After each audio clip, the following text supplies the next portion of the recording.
Welcome to Start to Finish Motherhood, a podcast for those thinking or already single mothers by choice, just looking for practical advice for navigating life's relationships. When you decide to have children on your own, it doesn't mean that you're completely alone.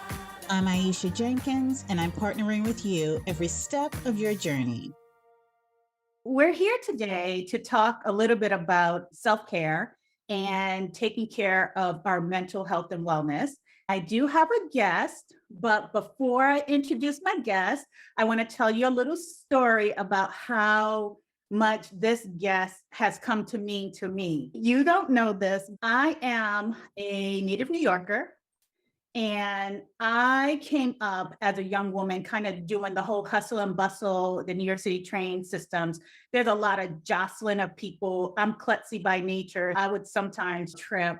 Every now and then, there's a good Samaritan who will catch you and be like, are you okay? So you don't have to face plant on the ground. I kind of feel like this is how we met. I feel like I was in the middle of tripping, and then a good Samaritan reached out and was just like, I got you. There was something so serene and just serendipitous about our meeting that I was just like, I feel like, you connect with some people, and it could be at a particular point in time that you connect with them, but there's just something deep about the connection for that particular thing that you needed in that particular moment. I felt like I was in the midst of tripping with something that was unexpected, and you gave me a hand. Your serene, your calm demeanor was like, I got you. For me, I think that that's kind of like the epitome of sisterhood. Like, can I be my sister's keeper? I want to introduce Tanielle, who's here with me today. Thank you so much for coming on the podcast. Tanielle is a doctor, a wellness coach, and a regular old yogi. We're all on a journey for something, towards something, and it's a work in progress. I really loved the down-to-earth way that you explained that to me in our first conversation, as I was trying to struggle with words. Like, I don't want to be Black girl magic. I don't want to be Black excellence. Like, I just want to live in this season of 2023. That's kind of what it is for me. I want to thrive. I want to live. I want to find ways to take care of myself on a regular basis. So without any further ado, I will ask you to introduce yourself, Tanielle. Oh my goodness. So I already am starting to feel my feelings. So I have to push them down just a little bit to make it through this talk. Well, thank you so much for sharing that. I'm just so glad that we met each other when we did, because just like how you said that I was there to catch you when you were tripping, I felt like you were there for me to just give me this inspiration. You inspired me in so many different ways and showed me how I can do mothering differently. So I just appreciate you in so many ways. But anyway, my introduction to me. My name is Tanielle Bruce Smith. I am a physician, life coach, and a regular yoga teacher, meaning that when I do yoga, it is me just stretching my body and the way that works for me. So when I do it, you're not going to see my leg behind my head and all this craziness. I am just moving in a way that feels good. And we'll talk about this more later, the importance of moving your body in ways that feel good as a way of healing. I think that's very, very important. But a few other just important things about me. One of the reasons why I have all these titles instead of just being physician, as most people would normally be, is because I've had my own life journey. I was very burned out, and I decided to go on my own journey to find myself. I needed to understand who I am, not who my parents wanted me to be, not who society said will be the right person to be and how to fit in. I wanted to be me, and I wanted to know who she was. And it took me stepping back from a moment from the many roles that I carried as a physician to really understand that. So that's what led me to the life coaching. That's what led me to the yoga and to just really fully understanding myself and being able to help others. Oh, well, I love that. I think it's amazing the transition that Black women have gone through over the past 2.5 years. I really feel like For many of us, we found our voice, we found our way, and we realized that we can actually do this and we can be powerful if no one else shows up for us, right? And a lot of that is a journey to finding your authentic self and your authentic voice. For a lot of us, we're so into the race, to achieve the race to be all things to all people.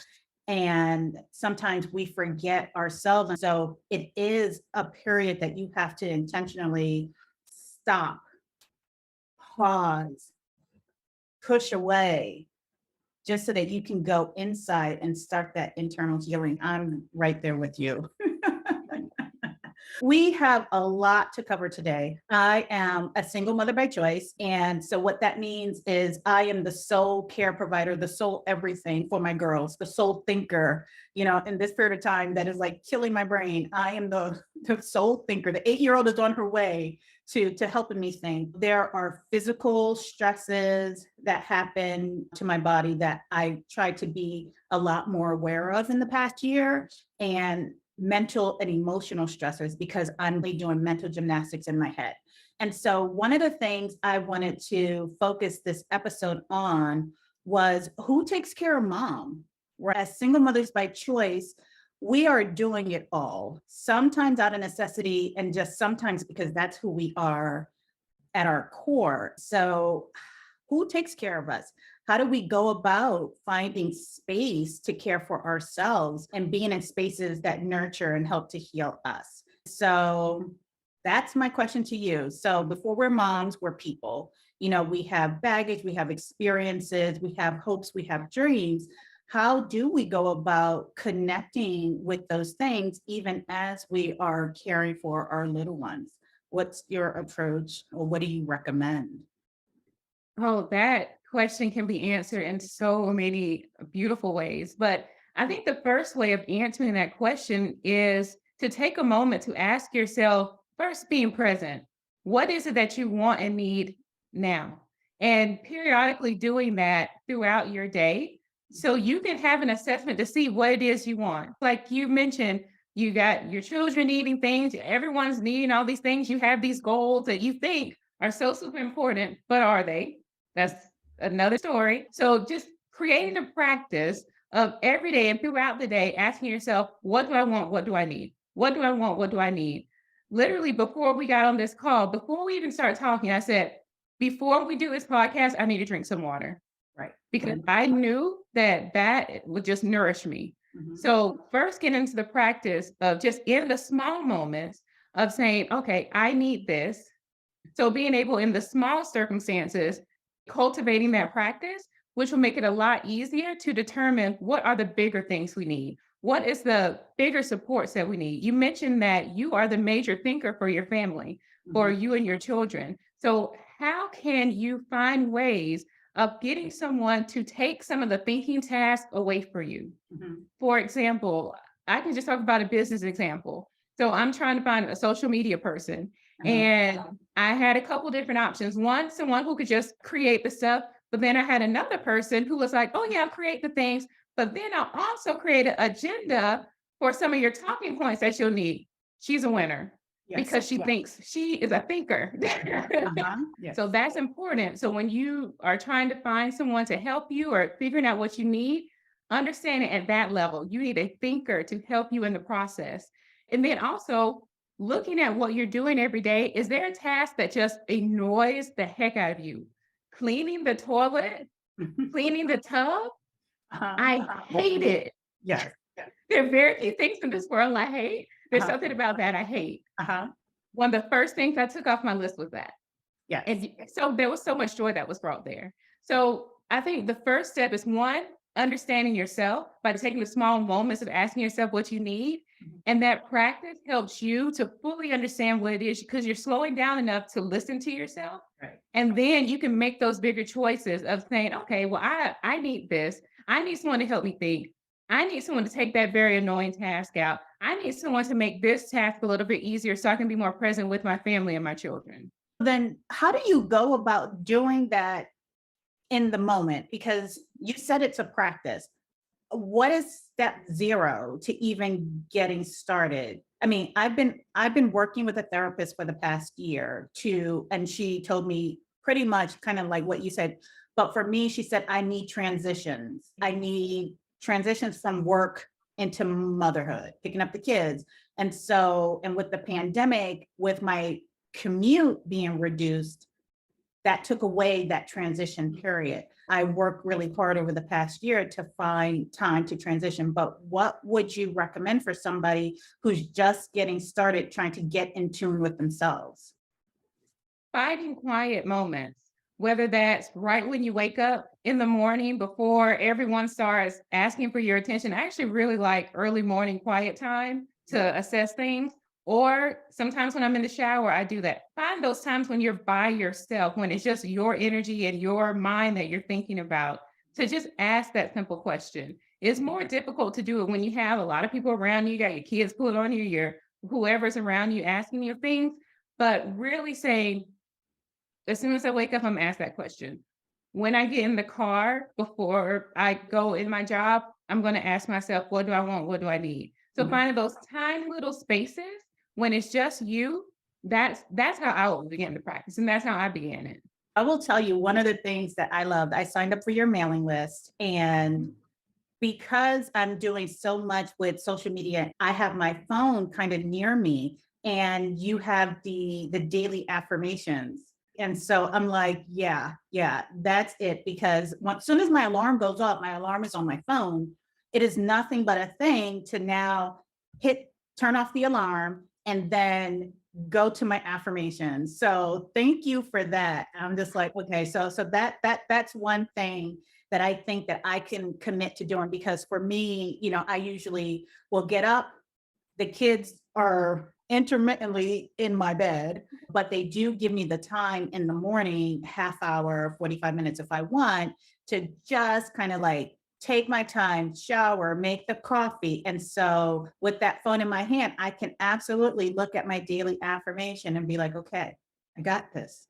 So thank you for that. And actually, you brought up something really good. You're pairing this new activity with something you're already doing. That is the best way to change a habit. So whether it's checking in on yourself or whatever it is you're doing, you're pairing the cutting off your alarm to doing the daily affirmations. Perfect. Whether you're pairing it with brushing your teeth, drinking your water every morning, pair it with something you're already doing, which will increase the likelihood of you continuing whatever that habit is. I got that from James Clear. Oh my goodness. Tiny Habit. I can't remember the name of his book. It's an amazing book. Everyone's read it. And of course, I can't think of the title right now.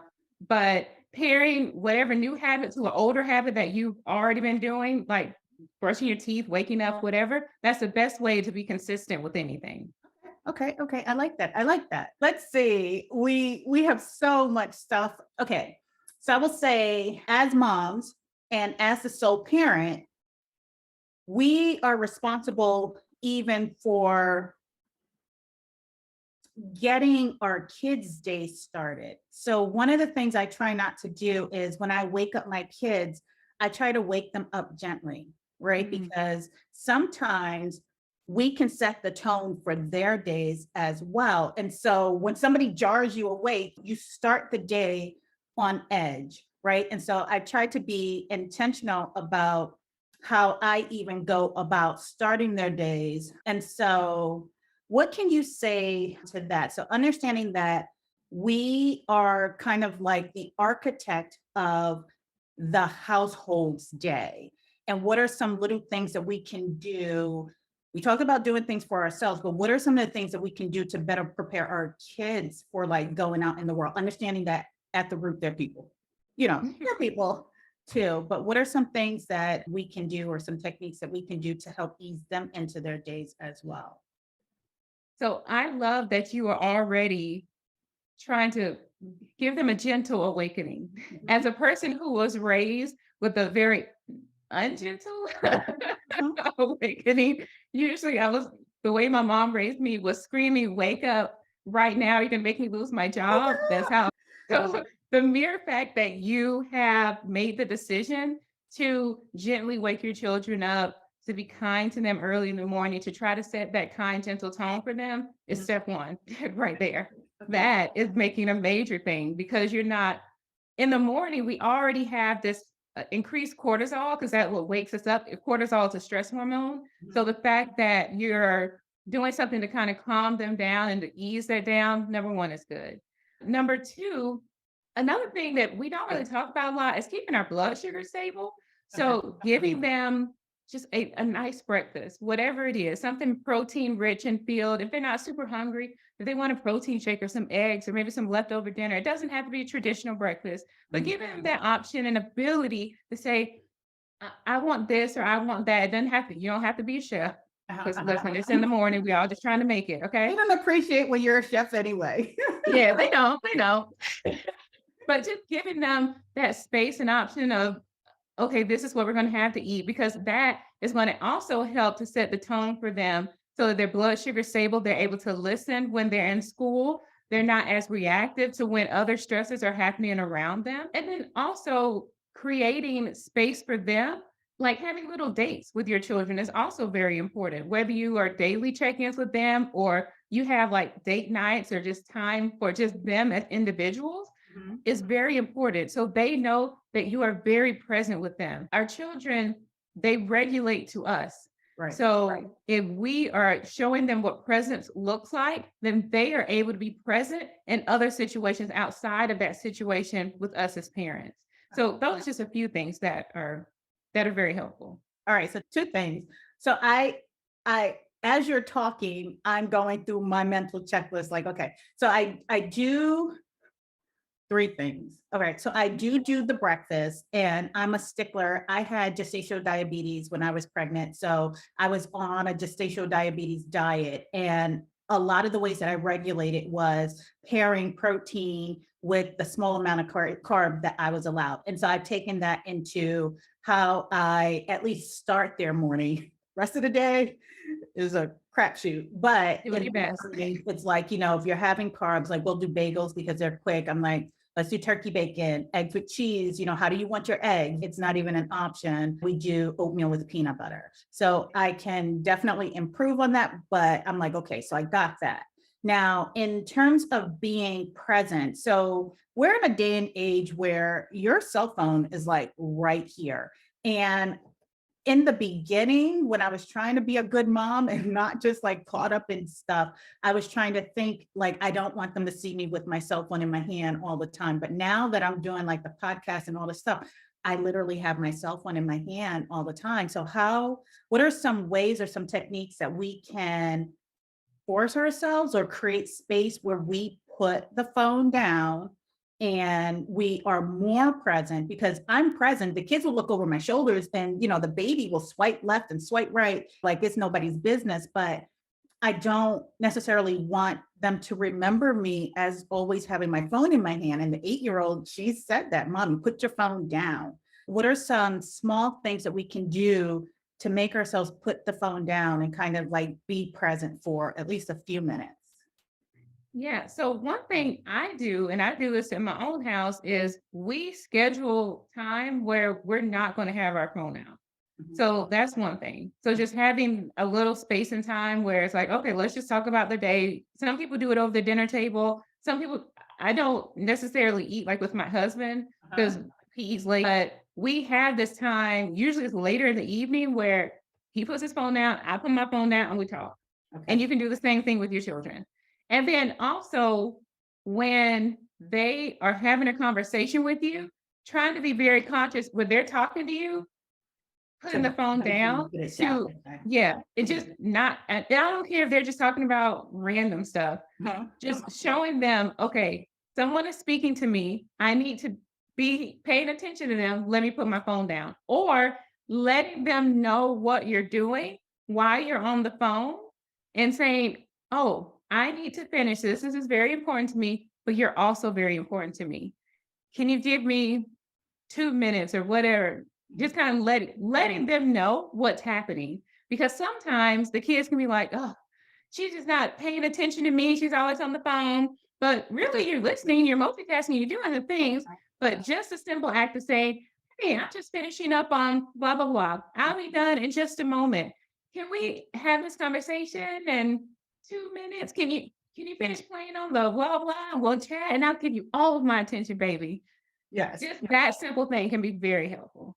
All right. So I'm gonna have to have you back when you have your little girl and she's a chatterbox, and I'm gonna say, how did that work again? Because they don't stop talking. And so you touched on something that I really wanted to make sure that we covered in our talk today. You talked about how when you were growing up, your mom would be like, get up, you're making me late, and things like that. So let's talk about trauma, the trauma that we bring into our being, right? Every day we wake up. I know every day I wake up, there is at some point during the day where I have to be aware that I am having a trauma reaction. Something has triggered me and has triggered my trauma response. Can we talk a little bit about the trauma, especially as Black women and especially as moms? We are the shoulders on which the whole country was built, and still to this day expected to just be okay with some things. I think part of the healing process and part of what I've been trying to do over the last year as well is to put down the cape, take my shoulders off the market, and really clue into my trauma triggers. Can we talk a little bit about how we handle that? Absolutely. So, as a Black woman living in America, we have trauma all around us, whether it's the trauma of growing up in certain situations, trauma of just being a Black person, trauma of being a woman, trauma from the workplace, trauma from whatever, you name it, there's probably some kind of trauma associated with it. And there is more than likely, we did not have that space to fully be able to process that trauma in the moment or after, everything has calmed down. More than likely, we just haven't had that space or had the tools to even know how to process it. Right. So that's one thing. So we got trauma all around from generations, all that, and we don't have the tools to process it. And then it just becomes who we are. We're the strong person. Are we strong because we're strong? Or are we strong because we've had to be strong because our family structure was broken up? We've had to make sure we were taking care of everyone. We wanted to make sure that our children were okay. We wanted to make sure we were okay. We had to not feel things. So there's so many things that come up. We all have different coping mechanisms. We all have different triggers. So I think the first step when it comes to trauma is one, being aware that we've all been traumatized in some way and understanding what our different triggers are. So for me, one of my biggest triggers is abandonment or thinking that someone is going to leave me that's important to me. And then once you know what your trigger is, then understanding how you respond.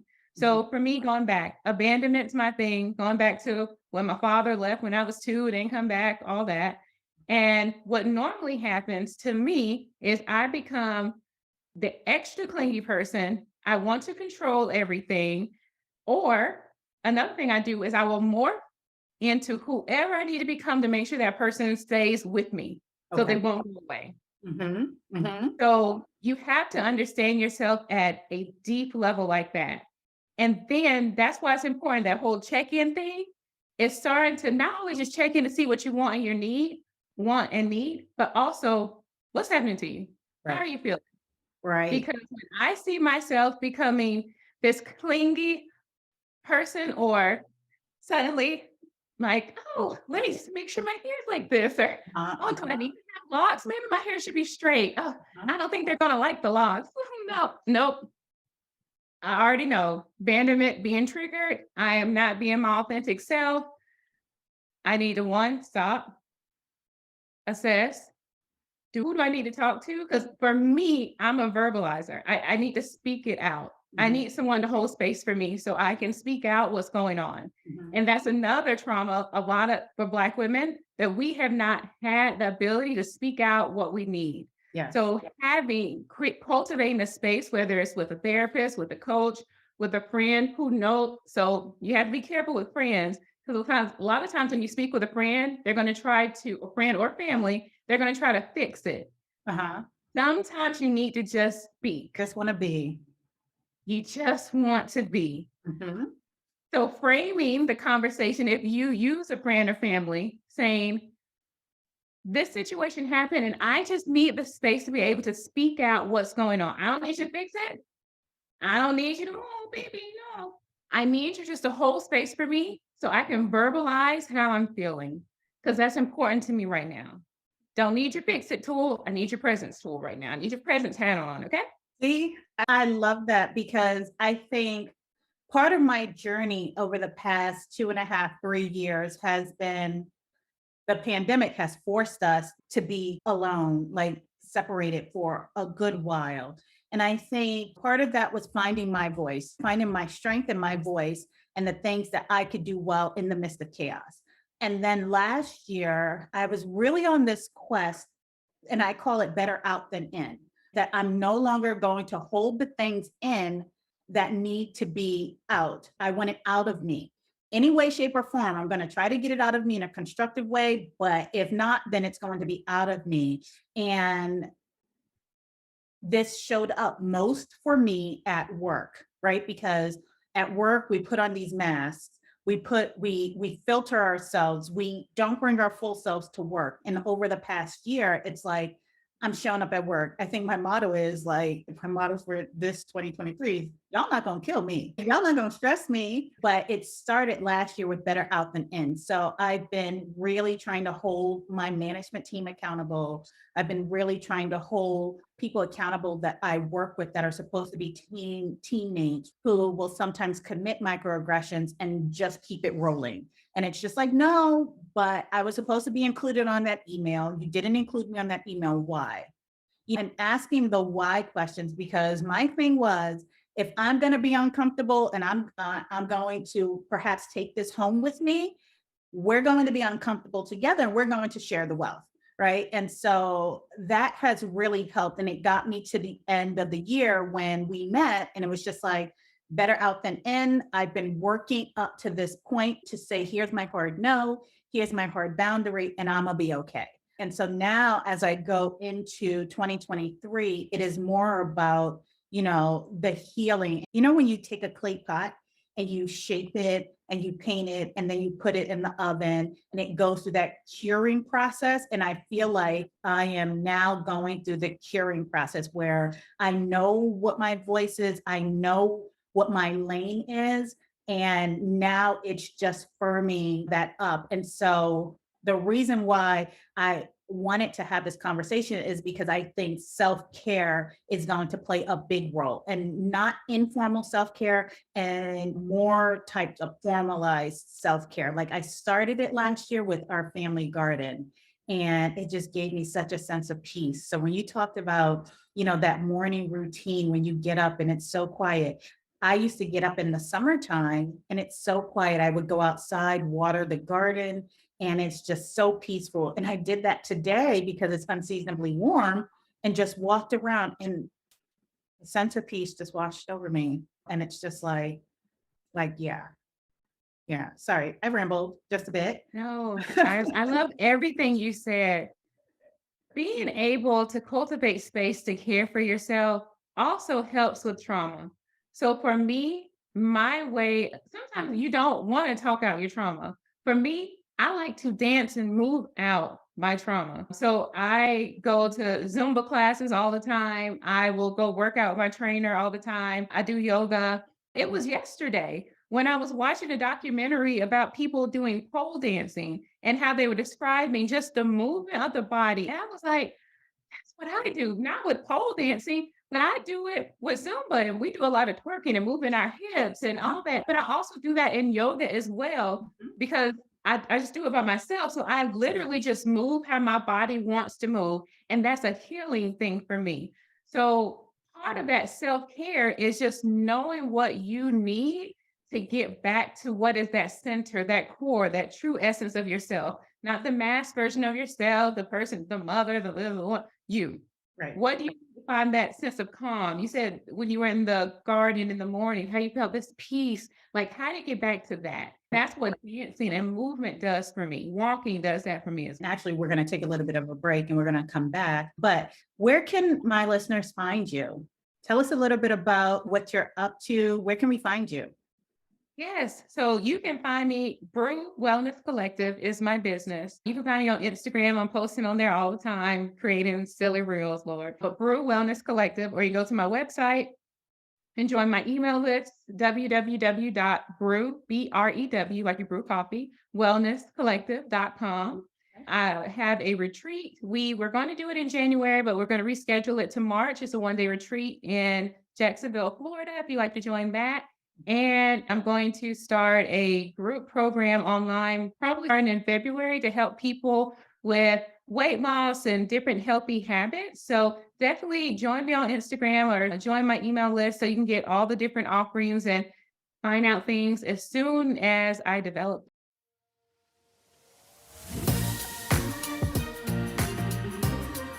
Thanks for listening to Start to Finish Motherhood with Aisha. If you want to keep the conversation going, follow Start to Finish Motherhood on Instagram or email me at aisha@starttofinishmotherhood.com. If you love this episode, please share it with anyone who's thinking of becoming a single mother by choice, anyone who's already parenting as a single mother by choice and just looking for advice on navigating it all, or a friend or family member who's looking to support someone else's single mother by choice journey. Until next time, bye now.